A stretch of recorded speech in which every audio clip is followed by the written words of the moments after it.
Bersua kembali, berita utama Nasional 1 petang ini bertumpu sekitar Hari Kemerdekaan, dan untuk itu di studio ketika ini untuk membincangkan dengan lebih lanjut kita ada Dr. Zulkarnain Abdul Rahman, Timbalan Dekan Penyelidikan dan Pembangunan Fakulti Sastra dan Sains Sosial Universiti Malaya UM.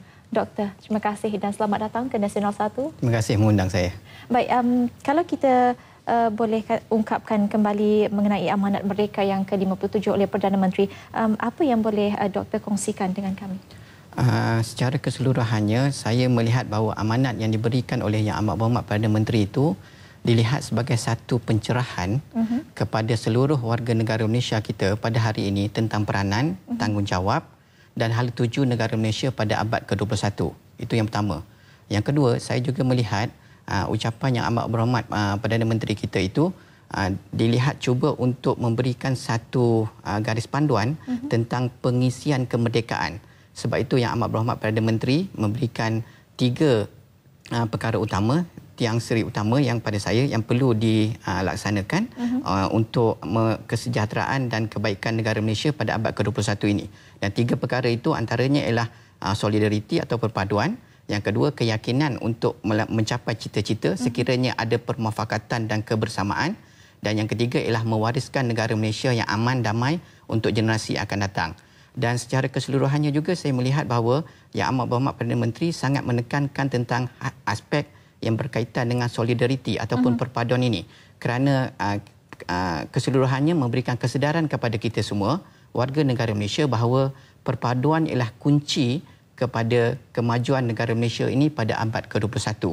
Sebab itu solidariti itu sangat diberikan perhatian oleh Yang Amat Berhormat Perdana Menteri dalam amanat Ambar Merdeka yang diberikan kepada kita sebelum ini. Dan bagaimana perlu doktor melihat dengan sambutan kemerdekaan ke-57 ini yang sememangnya berbeza dengan tahun-tahun sebelumnya? Ya, secara keseluruhannya saya mendapati bahawa khususnya generasi muda, pada saya ada 2. Satu, mereka meraihkan dalam erti kata mereka sama-sama mengibarkan jalur gemilang, mereka sama-sama hadir menyambut sambutan Hari Kemerdekaan kita yang ke-57. Dan yang kedua, khususnya juga kepada keseluruhan warga negara Malaysia pada hari ini, saya dapati bahawa penghayatan erti kemerdekaan itu juga ada, tetapi pada saya perlu diperkasakan dari masa ke semasa, kerana tidak cukup sekadar kita meraihkan kemerdekaan, tetapi penghayatan, pemahaman yang berkaitan dengan cara bagaimana Malaysia mendapat kemerdekaan itu juga perlu sangat diberikan perhatian. Ya, sebab itu saya lihat pada hari ini usaha-usaha berterusan itu ada, cuma perlu diperkasakan dari masa ke semasa. Apabila kita melihat kepada tema kemerdekaan pada tahun ini, di sini lahirnya sebuah cinta. Pendapat doktor mengenai tema ini? Tema ini secara keseluruhannya pada saya cuba untuk memberikan penekanan bahawa Malaysia adalah segala-galanya, Malaysia adalah kita. Dan ini juga membawa maksud bahawa pada saya, negara yang bernama Malaysia ini bertuan dan kita ialah tuan kepada negara ini yang namanya Malaysia ini. Dan sebagai tuan kepada negara Malaysia, kita ada peranan, kita ada tanggungjawab bagaimana untuk memacu negara ini lebih maju pada masa hadapan pada abad ke-21 ini.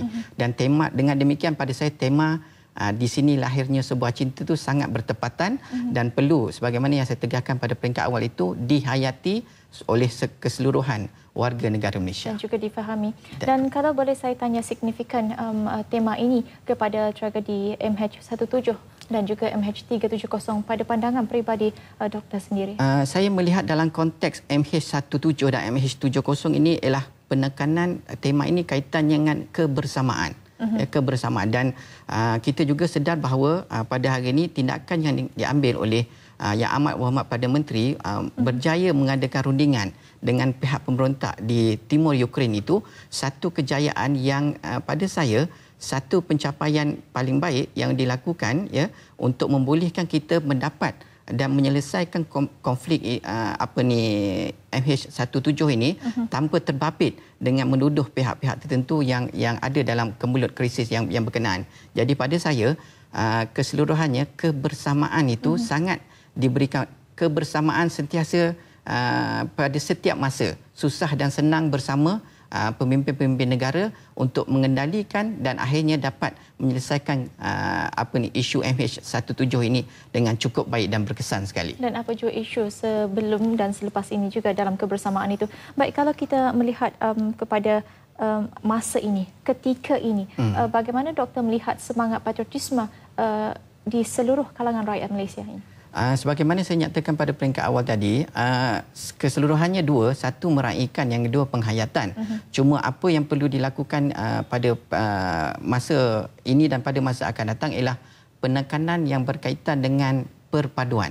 Perpaduan sebagaimana yang saya maklumkan tadi, kunci kepada segala kejayaan Malaysia pada abad ke-21 ini untuk mencipta lebih banyak lagi kejayaan pada masa hadapan. Kerana tanpa perpaduan ini, apa pun yang kita rancang tidak boleh kita laksanakan dengan baik. Itu yang pertama. Yang berikutnya, saya perlu menekankan di sini bahawa setiap warga negara Malaysia perlu berbangga kerana memiliki sebuah negara yang namanya Malaysia. Saya tak menafikan ada segelintir atau kumpulan kecil yang tidak melihat dan tidak berbangga kerana memiliki sebuah negara. Dan kita lihat misalnya, sebahagian daripada konflik berdarah, konflik antarabangsa yang berlaku pada hari ini, sama ada di Timur Tengah, sama ada yang berlaku di Bosnia, sama ada contoh yang paling dekat dengan kita, dengan hati kita ialah isu Palestin. Ya, perjuangan mereka ialah sekurang-kurangnya untuk mendapatkan hak wilayah autonomi ataupun untuk mendapatkan sebuah negara. Dan perjuangan mereka masih lagi berterusan sampai ke hari ini. Betul. Juga begitu juga konflik di selatan Thailand misalnya yang melibatkan pertumpahan darah. Juga perjuangan sekurang-kurangnya untuk mendapatkan sebuah hak wilayah autonomi ataupun lebih baik lagi sebuah negara. Jadi pada kita yang lahir ini telah ada negara, kita patut berbangga kerana kita memiliki sebuah negara. Betul. Dan sebagaimana yang saya sebutkan tadi, negara yang bernama Malaysia ini bertuan dan kita ialah tuan kepada negara ini. Dan sebelum mengakhiri sesi perbincangan dengan doktor, kita tahu bahawa kementerian memandang serius mengenai soal sejarah dan sebagainya, dan tahun ini adalah tahun pertama dan kali pertama sejarah, mata pelajaran sejarah itu diajar pada murid sekolah rendah bermula pada tahun 4. Kalau boleh doktor jelaskan dengan lebih terperinci? Pada saya itu satu tindakan bijak bagaimana untuk menanamkan sikap sayang dan cintakan negara Malaysia di peringkat awal lagi.